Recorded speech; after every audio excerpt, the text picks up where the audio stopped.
Oke, assalamualaikum warahmatullahi wabarakatuh. Kembali lagi bersama saya dengan Asaris dengan video tutorial saya yang lain. Nah, sudah sekian lama ini baru saya menampakkan wajah lagi seperti ini di video tutorial ya. Mungkin terakhir itu tahun 2016 saya buat video nampak seperti ini, nggak ada wajah saya. Oke, yang saya akan mau bahas di sini adalah saya akan membagikan trik tips ke kawan-kawan yang pemula ya, yang baru memulai servis handphone.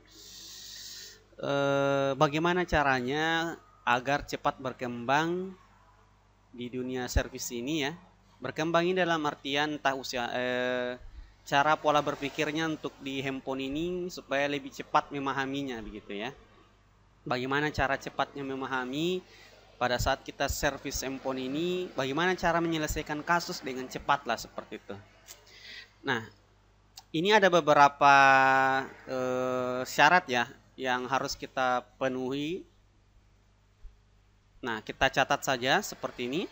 Kita coba buat notepadnya ya. Nah, ini supaya saya kelihatan juga, saya inikan dulu. Oke. Nah, yang pertama, sorry, ini ada kamera di sini di atas keyboard. Kawan-kawan catat saja. Jadi yang pertama itu, ya tentu saja kawan-kawan ini harus kursus dulu. Kursus ini sangat penting untuk kawan-kawan ini bisa cepat berkembang di dunia servis. Nah, kalau nggak mau kursus ya boleh juga. Tapi kalau ini kan judulnya bagaimana cara cepat berkembang ya. Cara cepatnya ya pertama itu Anda harus kursus dulu. Kalau nggak kursus susah. Bisa berkembang tapi butuh waktu yang agak sedikit lama dibandingkan yang jadi ada perbedaan antara orang yang kursus dengan orang yang tidak kursus. Itu waktunya lama. Bisa jadi banyak teknisi yang saya kenal itu tidak pernah kursus tapi bisa hebat. Iya, tapi kenapa bisa hebat? Karena pengalamannya sudah banyak. Jam terbangnya sudah banyak. Nah, Anda baru mulai, mau paham tidak kursus, susah. Susah kalau nggak kursus. Nah, kebetulan kami juga menyediakan ya training ya. Nih, bajunya nih. Ya, sorry iklan dulu. Nah, tetap ya saya bilang harus kursus dulu, Pak. Kursus ini penting ya, entah siapa saja trainernya. Ya intinya ya lihat juga sih kalau kursus ini juga untuk cari tempat kursus pastikan juga tanya testimoninya dari siswanya. Kalau bisa seperti itu, siswanya yang Anda tanya pertama supaya tahu, jangan langsung ikut juga gitu. Karena ya jangan sampai kecewa gitu kan. Banyak juga yang kecewa biasanya kursus. Di saya juga ada yang kecewa begitu, tapi kecewanya saya itu siswanya kecewa itu karena ya ada masalahnya. Ada yang tidak bayar uang kursusnya juga ada. Ada masalah di support. Biasanya lambat chat, lambat balas pesannya, bertanya, tidak dijawab, marah gitu. Nah, itu juga masalah. Oke, yang pertama itu kursus ya. Jadi itu kawan-kawan harus kursus dulu. Itu modal utamanya di servis handphone, belajar servis handphone, harus kursus dulu. Jadi kalau nggak kursus pasti lama. Gitu. Ini karena judulnya bagaimana cara cepat berkembang, jadi kawan-kawan harus kursus dulu. Nah, yang kedua, kalau sudah kursus atau nggak pernah kursus, minimal ini harus tahu baca skema diagram. Jadi skema diagram di handphone ini khusus kita bahasnya hardware ya, hardware dulu. Kalau untuk di hardware, kawan-kawan harus menguasai skema diagram. Ketika Anda menguasai skema diagram, saya bisa pastikan handphone apa saja yang Anda kerjakan itu akan bisa diselesaikan dengan mudah. Karena pada intinya untuk handphone ini ada di skema diagramnya. Kalau kawan-kawan memahami skema diagramnya, nanti akan mudah mencari letaknya. Jadi nanti kalau misalkan kerja itu tanpa skema boleh, tapi pahami dulu yang ada skema diagramnya. Saya bagi pengalaman sedikit. Jadi saya dulu servis handphone itu memang ya otodidak juga.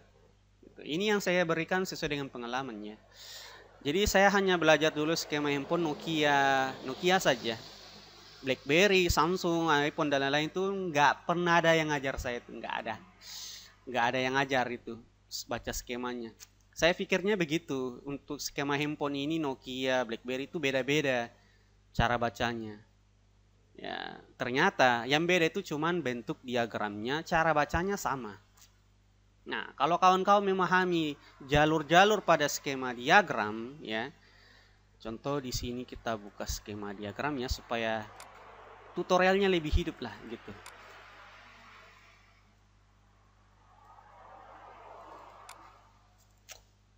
Kita skema, contoh saja kita buka skema Xiaomi, ya. Contoh Note 5A. Nah, skema ini bebas, kawan-kawan mau beli yang online kah, yang offline kah seperti ini. Ya intinya pahami skema diagram.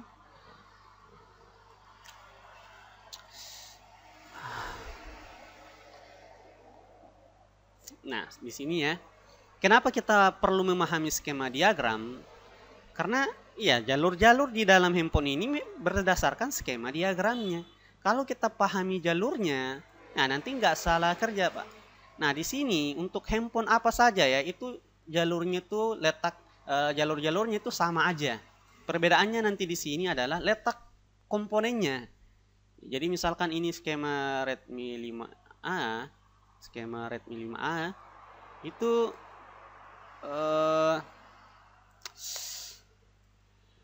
nanti perbedaannya cuma letak komponennya saja di handphone yang sesuai dengan chipsetnya yang sama. Apalagi kalau chipsetnya sama, contoh ini pakai chipset Qualcomm ya, MSM 8917 ya. Jadi semua handphone yang memakai skema handphone yang seperti ini, chipset 8917 itu nanti sama aja. Nanti sama aja jalur-jalurnya. Jadi perbedaannya nanti itu letak komponennya saja di handphone itu yang beda. Tapi untuk jalur-jalurnya itu sama aja. Seperti itu. Jadi skema diagram ini penting sekali untuk kawan-kawan pelajari dan pahami. Ya, karena nanti disinilah kunci kesuksesan kawan-kawan mengerjakan handphone kalau memahami skema diagram. Nah, kalau ini saya kembali lagi, kalau saya itu sudah jarang buka skema diagram. Kenapa ya? Karena saya sudah tahu jalur-jalurnya, kecuali handphone-handphone baru saja. Contoh di Samsung memang kesulitannya saya itu dapat skemanya. Ini baru-baru saja karena ada skema online ya. Saya baru tahu jalur-jalurnya itu lari ke sini, ini ke sini, atau kalau letak komponennya ada di sini, itu karena baru ada skemanya. Gitu. Baru ada skema komplitnya lah begitu. Nah, kalau Android macam seperti ini ya, khususnya chipset Exynos ya. Kalau Qualcomm, MediaTek dengan yang lain juga sama aja. Itu sama aja dengan handphone-handphone yang lain. Khusus di chipset Exynos saja di Samsung itu susah gitu. Kalau tidak ada skemanya ya. Jadi beda-beda lah, agak sedikit perbedaan lah gitu. Oke, itu yang kedua ya. Jadi yang kedua itu baca skema.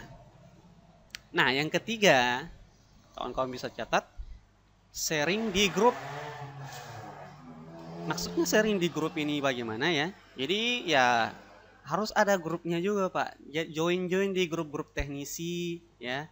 Join di grup teknisi, banyak di grup teknisi, baca-baca kasusnya orang, pelajari kasusnya orang ya. Pelajari kasusnya orang. Jadi kasus-kasus yang ada di grup-grup, contoh di sini saya bukakan grup, ini grup saya sendiri. Grup Anders Lab ini yang pernah saya ajar ada masuk sini, ada juga yang tidak masuk dalam sini. Oke. Ini grup saya sendiri, jadi di sini ini ada kasus yang dibahas-bahas di sini gitu. Jadi kawan-kawan tujuannya kalau ada grup ya, kalau ada grup itu enak. Pertama kalau kita misalkan bisa nanti save kasus-kasus yang kita kerjakan ya, bisa kita save kasus-kasus. Karena namanya manusia itu biasanya lupa, jadi bisa kita simpan kasus yang kita sudah kerjakan. Atau kawan-kawan yang sudah pernah kerjakan, kita bisa pelajari kasusnya. Oh, kasusnya ini begini.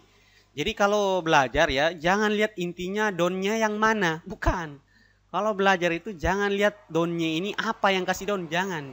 Perhatikan langkah-langkah analisa kawan-kawan di sana. Apa yang dia kerjakan ya, jangan langsung intinya oh ini yang diganti, jangan. Itu lambat itu, lama itu. Jangan seperti itu cara belajarnya. Jadi cara belajarnya nanti pelajari kasusnya, baca kasus-kasusnya, baca sampai akhir, sampai bisa kita kesimpulkan, oh analisanya seperti ini, caranya sudah benar. Nanti kalau memang berdasarkan hardware, buka skemanya Pak. Kalau dia di dalam grup menunjukkan satu komponen, misalkan dia menunjukkan komponen contoh C1000 kapasitor, contoh koslet misalkan. Nah kita buka di skema diagram C1000 ini kapasitor apa atau jalur apa, seperti itu. Itu contoh saja ya. Inti poinnya seperti itu, jadi harus sharing-sharing di grup. Nah yang keempat, ini tetap masih di dalam sharing grup ya. Ini masih sharing grup. Yang keempat di sini bertanya harus ada langkah kerja. Ya ini penting juga Pak. Bertanya harus ada langkah kerja. Kalau tidak ya begini ya. Ini juga berlaku ke ini juga untuk siswa saya juga ya. Banyak orang ya mau bertanya itu mau langsung dijawab pertanyaannya, ya nggak boleh lah gitu. Bertanya di grup mau langsung dijawab, ini yang bertanya juga sadar diri dong sedikit ya. Kalau bertanya itu harus ada langkah kerja dulu. Contoh yang paling saya jengkel ya di dalam grup biasanya ya. Contoh misalkan kasusnya mati total. Misalkan guru, ini kan bahasanya seperti guru, minta tolong dulu kasus misalkan Redmi 4A mati total. Apanya ya? Nah ini mancing-mancing ini, mancing emosi yang begini. Pertanyaan yang begini mancing emosi. Misalkan mati total Redmi 4A, mati total Redmi 4A, apanya ya? Enggak tahu, HP-nya ada sama. Kamu kerjakan dulu. Ini yang bandel yang begini ya. Saya jengkel juga. Walaupun siswa saya juga kalau bertanya begitu, ya saya nggak suka. Malah saya acukan biasanya. Marah-marah silakan aja. Marah silakan marah. Masalahnya ini mau berkembang caranya seperti ini. Belum dikerjakan langsung bertanya apanya. Kerjakan dulu Pak. Kalau bertanya itu di dalam grup ya, ini sangat menunjang keberhasilan kawan-kawan juga ke depannya. Kalau bertanya itu kerjakan dulu apa yang harus, langkah kerja apa yang sudah dikerjakan, supaya kawan-kawan itu bisa tahu ini yang belum dikerjakan loh. Nanti di kawan-kawan bisa, oh ini yang belum dikerjakan, ini kerjakan ini, kerjakan ini. Oke, sukses. Tapi kalau belum bekerja langsung bertanya, wah ini jengkelin. Semua orang jengkel lah, bukan cuma saya, pasti semua orang jengkel nantinya. Belum di apa-apain langsung bertanya, ini nggak boleh seperti itu. Itu jadi saya tekankan lagi, bertanya itu harus ada langkah kerja. Dulu saya juga seperti ini ya. Waktu saya pertama belajar servis juga ya sama, pernah juga seperti itu, langsung intinya. Tapi ternyata yang saya pelajari itu tidak ada respon dari kawan-kawan, nggak ada respon sama sekali. Padahal ini kita mau belajar kan, masa tidak dibantu gini? Iya benar, tapi masalahnya ini bertanya nggak ada langkah kerja, jadi tidak ada respon. Nah saya ubah cara bertanya saya di grup dulunya ya. Saya bertanya ada langkah kerja. Nah saya lihat di situ ada perbandingan Pak. Jadi orang-orang yang hebat-hebatnya di handphone lah yang saya bisa katakan seperti itu, atau orang master-masternya dulu lah seperti itu. Itu ada yang komen status saya dulunya ya. Ada yang komen langkah kerja yang kurang itu ininya. Jadi saya bisa mengerti ternyata ini kalau kita bertanya di grup harus ada langkah kerja seperti ini, responnya cepat. Jadi respon kawan-kawan di grup itu akan cepat kalau ada langkah kerja. Kalau nggak ada ya lihat aja nanti. Lihat aja nanti sendiri kalau misalkan bertanya nggak ada langkah kerja, itu sunyi itu, ibaratkan nanti emosi sendiri. Ini apa ini misalkan. Apalagi sudah kursus ya, kita bertanya di grup tempat kursus gitu. Kita bertanya di grup, kok nggak ada pertanyaan, nggak ada jawaban ini. Kok gini? Ya kamu yang sadar diri gitu kan. Bertanya nggak ada, ya itulah. Yang keempat seperti itu. Nah yang kelima, caranya itu yang kelima itu update tools. update toolsnya, entah itu software atau hardware, ya kawan-kawan harus update. Itu juga penting toolsnya ini. Jangan mau dibilang oh jangan dulu karena belum ada kasus yang seperti ini, nanti saja. Jangan seperti itu. Kalau memang penting beli aja dulu, dicicil Pak kalau bisa, diniatkan ditabung untuk dibeli barangnya. Jangan bilang nggak usah dulu, nanti aja, belum ada kasusnya. Karena begini, ini juga tergantung rezeki ya. Jadi alat yang kita beli itu ada rezekinya Pak, kalau sebenarnya ya. Jadi jangan berpikiran kalau misalkan belum ada kasusnya. Enggak, karena namanya rezeki juga ini ya, Tuhan Allah ini sudah menciptakan juga seperti itu ya. Simulasinya seperti itu. Jadi kalau saya rasakan sendiri, saya juga berpikirannya juga seperti itu dulu. Saya belum beli alatnya, saya bilangnya juga begitu. Tapi ini saya ceritakan begini karena pengalamannya. Tapi setelah saya beli alatnya, alhamdulillah itu kasusnya banyak melalui alat ini. Jadi penting juga kita membeli tools. Kalau memang perhatikan juga apa-apa yang disediakan di tools itu. Kalau misalkan tools satu dengan tools yang satu sudah ada fasilitasnya, yang nggak usah dibeli gitu. Tapi kalau misalkan fasilitas yang ini dengan yang itu belum ada, itu saran saya dibeli. Seperti itu, dibeli. Supaya kawan-kawan juga ya update ya, tentu saja harus update ya, supaya lebih cepat berkembangnya. Tetap di setiap daun disisipkan saja beberapa supaya untuk tanamkan, untuk beli tools ini penting juga, karena kalau nggak ada toolsnya ya nggak bisa berkembang gitu ya. Mau misalkan buka pola misalkan contohlah kasus MRT ya, jadi tools MRT-nya nggak ada, mau terus yang gratisan, wah ini tidak ada yang gratisan, dipaksa di cracking juga, wah ini bahaya, ini nggak berkah itu uangnya Pak, masalah itu. Jangan main crack juga, walaupun ini Windowsnya juga crack saya punya sih, tapi saya mau beli orinya nggak ada ya, saya dapat di sini gitu. Tapi Windows sebagai jembatan saja, tapi ini alat yang digunakan kita servis itu saja, yang usahakan original, jangan pakai mengcrack Pak, tak baik. Oke, seperti itu saja ya.